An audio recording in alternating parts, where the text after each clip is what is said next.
Boy, did this come as a big surprise, John? We talked to you like a week and a half ago when this bill looked like it was dead.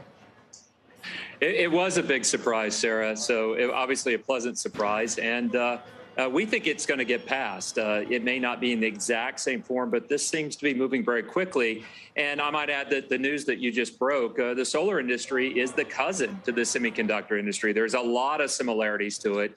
And there are certainly reasons to do it are very similar in terms of bringing those thousands of jobs home to the United States. The solar industry and the battery industry have become very important from a national security perspective, and they're also dominated by the Chinese.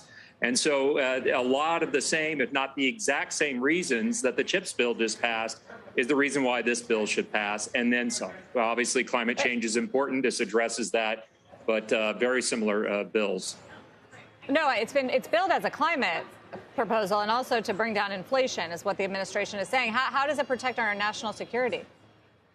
Well, bringing those jobs, those manufacturing jobs for the solar panels and the batteries to the United States, away again from China and some other countries, that is a part of this bill, as well as addressing the climate change. And when you look at the interesting thing about the tax credit, it's not just about solar, but it's actually agnostic and goes to the home of the future. So addresses both how do you eliminate some of the demand for energy in the home, but also supply it from new, cleaner sources.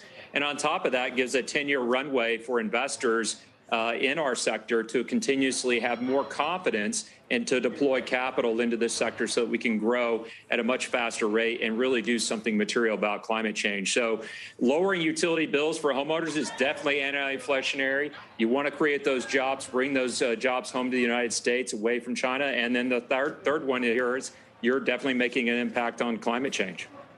So, John, how your stock is up 25%. How exactly does it influence your business? Do you get the incentives will just bring more customers? Also, do you get manufacturing benefits? Talk us through how it changes your plan.